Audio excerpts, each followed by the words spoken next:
It's now time for us to look at some of the songs from that period, recorded during 1970 and then coming out at the beginning of 1971 as part of the Sticky Fingers project. Those songs are Brown Sugar, Wild Horses, Bitch, and Dead Flowers. We start with Brown Sugar. Here's a track brought out in April in the UK and May in the US, which the lyrics for this song are just about as intentionally shocking, I suppose. Well, we've talked about Stone's lyrics that really try to shock. We talked about the case of the song CS Blues, which was submitted to Decca. They knew how to shock, so shocking that the song wouldn't get a release. But in this case, the lyrics seem to refer to slavery and to slave traders sort of getting together with the female slaves while the wife back home is getting together with the houseboy. It's just, the kind of thing that's, especially during this period of, racial strife and various kinds of things like that, just guaranteed to get a negative reaction. Now, Brown Sugar, the title of the song, may be a reference to heroin, but it may also come, or additionally come, from a Sam and Dave single called Soul Sister Brown Sugar. In any case, the lyrics are about sex. They're not really about drugs, whatever the relationship to brown sugar and heroin may be. And it's a kind of an exploitative kind of sex, deeply exploitative kind of sex, that drove Jesse Jackson, a civil rights leader in the United States, to accuse the song of being racist, prompting Mick Jagger to later remark that he really didn't know what possessed him to put so much really nasty stuff together in a song. But of course, we've been watching this Rolling Stones thing unfold now for the past couple of weeks and watching some of the singles that have come out, and an idea of them doing a song with lyrics that, are designed to offend is really not a new thing for us. And so from that point of view, it's almost a point of a continuity and not a point of departure. This is one of those songs they recorded during those Muscle Shoals sessions in December of '69. It really is a riff-driven rocker. What a great riff it is, too, following on the heels of Honky Tonk Women, which was also a kind of a guitar up-front, riff-driven kind of rocker. Ian Stewart on the piano here. Sax solo by Bobby Keys, maybe his first big debut sax solo with the group. He was soon to become a regular on future Stones albums. He and trumpeter Jim Price actually being part of really with Nicky Hopkins, sort of really part of the band for all intents and purposes during the recording of Exile on Main Street. They would record horn parts without anybody else being in the room to check them on it. They'd come back, the other Stones would come back and say, oh yeah, that's fine. So, they really did end up having a lot of creative input. But this is the beginning of all that with Bobby Keys during that solo. And again, note the percussion, remembering that Jimmy Miller continuing to produce the group here, as we mentioned. Note the percussion. This time, the percussion instrument is the castanets. If you've never listened for the castanets in Brown Sugar, I advise you to listen for that. These percussion things really add the extra production touches that make these songs really sparkle. The form is a contrasting verse-chorus, starts with an intro, then you've got a verse and a chorus, and this little interlude chordal thing that happens that's drawn from the intro. Then you get the verse and the chorus, and the second time when that interlude comes back, it's extended, and that's what the sax solo plays over top of. And then when they come back in with the chorus, notice how the cowbell enters at that point of the song. It really sort of stokes the energy of the song up with just the cowbell there. Unless you're listening for it, you might not even notice it, but it really sort of brings the level of energy up and stays with the song through a following verse, a chorus, and a coda here. So again, a song that in many ways brings together a lot of the things that we've talked about. Again, a sax solo by Bobby Keys, the emphasis sort of on virtuosity, virtuoso solo, and we haven't really seen a whole lot of that now with Mick Taylor and Bobby Keys in the group. So another instance of that. And of course, the Jimmy Miller percussion thing, the Mick Jagger sort of shocking lyrics thing. A lot of this that comes back is familiar to us, but of course the song itself, again, like Honky Tonk Woman that we talked about this week, a true Rolling Stones classic. Again, if there are 5 Rolling Stones songs a person knows, Brown Sugar is probably one of those. We move on now to a second song that was recorded during those Muscle Shoals sessions, and that is the song Wild Horses. I recorded initially during December of '69, then worked on again February and August of 1970. When you listen to the instrumentation here, you'll hear a strummed acoustic guitar, 6-string guitar, then a strummed acoustic 12-string guitar, and then electric guitar on top of that, bass, and drums. So again, the emphasis being on look at how much acoustic guitar, not only just a 6-string guitar, but also an acoustic 12-string guitar. It's another Stones acoustic ballad, sort of in the singer-songwriter kind of thing. Related maybe to No Expectations as we sort of go back in that direction. The form is a contrasting verse-chorus with an interlude, so you get the intro, then verse-chorus, verse-chorus. Then you get this interlude, which has kind of got the guitar melody. It's not sung, but it's a guitar melody that really is the important part of that interlude, and then a verse, a chorus, an instrumental verse, and a chorus. Now the lyrics begin as a song that Keith wrote about having to leave his son to go on tour. So that part of the song had to do really not with any kind of romantic relationship, but really just had to do with the fact that he had to leave this young kid at home while he went on tour for a sustained period, and he felt bad about that. Well, Mick rewrote the lyrics, but decided to keep that chorus because he thought the line was a great one. But the song ended up being about a troubled relationship.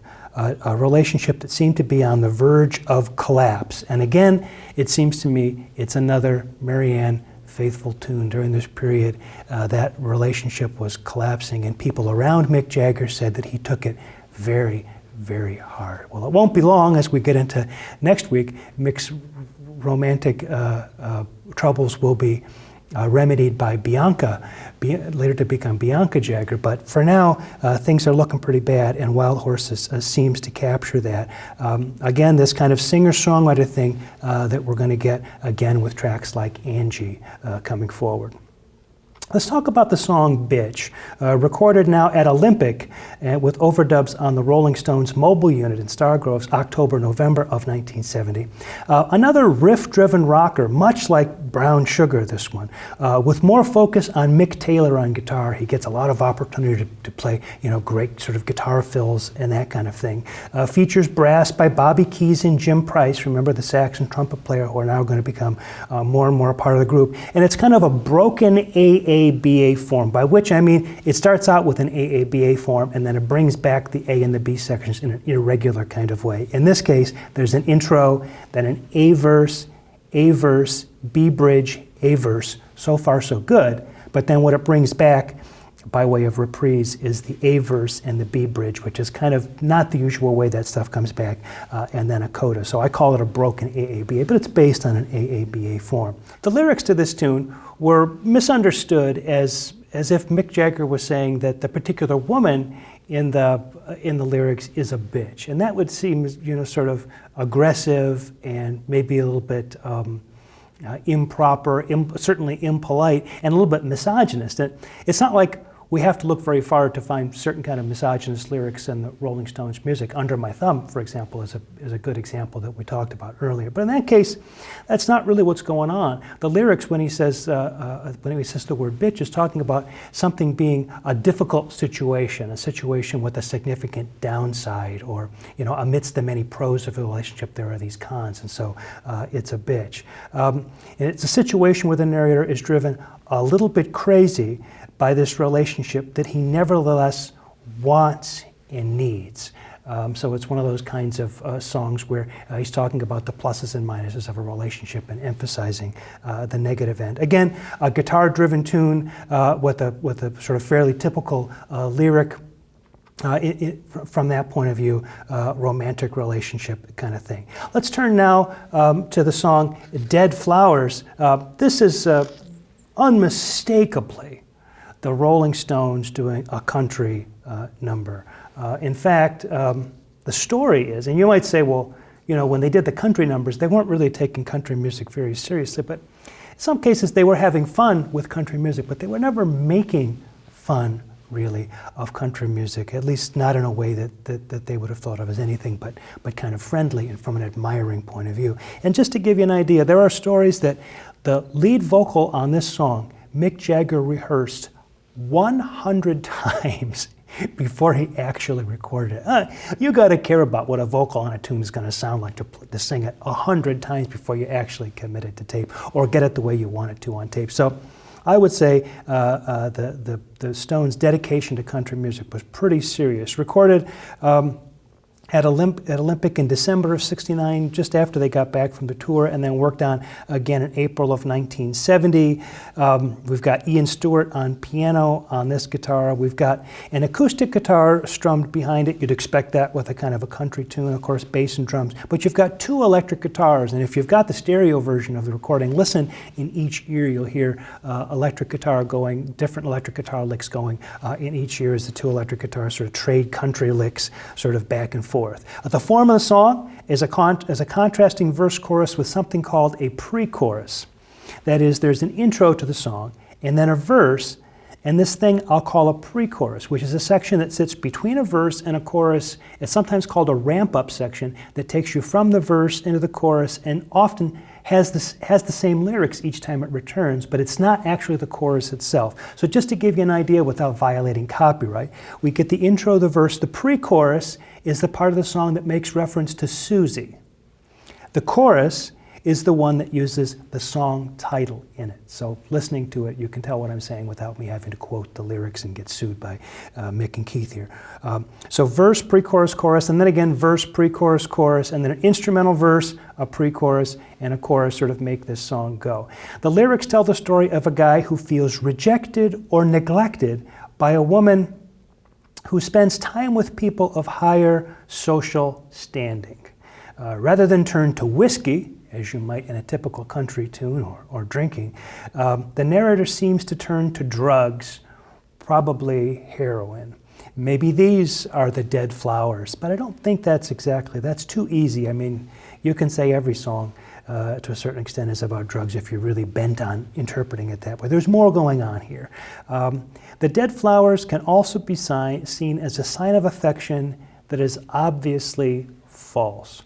So if somebody seems to be saying nice things to you or doing nice things for you, but you know behind it there is really no respect in it. They really don't hold you in very high esteem. You would give somebody flowers, but if you gave somebody dead flowers, it would be the gesture of giving somebody flowers, but with the flowers themselves being lifeless. And so it's like an inauthentic gesture. So with the idea of sending somebody dead flowers is a kind of being inauthentic in terms of what you seem to be trying to make me think you're doing, but what you're really doing is not that at all. Now it may be that they got the idea of flowers on the grave from an old blues song by Blind Willie McTell. There's a song called Lay Some Flowers on My Grave.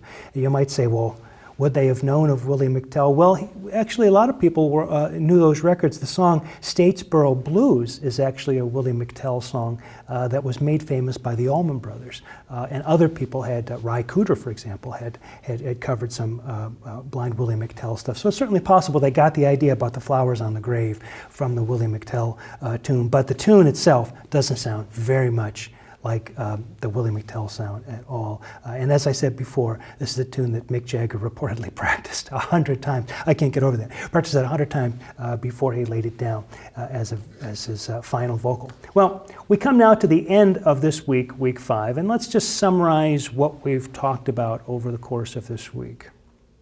The week has covered 2 albums and the singles around it, Let It Bleed and Sticky Fingers. Remember that 1969 and 1970 bring important changes for the group. In '69, Brian Jones leaves the group. Mick Taylor joins the band, first as a sideman, then as a touring musician, then as a more integral part of the group. We bring in a whole coterie of musicians, or bring together a whole coterie of musicians, Mick Taylor, Bobby Keys, Jim Price, and Nicky Hopkins on piano. Alan Klein is out, And the Decca deal expires, causing the group to find new representation and to launch their own record label, take more control. By 1971, it turns out the band has to leave the country for tax purposes. We'll get to that next week. Musically, the band continues to be in the more blues-based style that they developed during Beggar's Banquet, but the elements of musical ambitions continue, creating a real continuity back into the psychedelic era and before, taking us all the way back to Aftermath, with virtuosity now added to the mix. So as I said before, you get Mick Taylor, Nicky Hopkins, Jim Price, Bobby Keys, Jack Nitzsche's involved here. You really get a lot of really talented musicians together that kind of take the music in a different place than somebody like Brian Jones was able to do it, in spite of his gifted, his gifts and his versatility.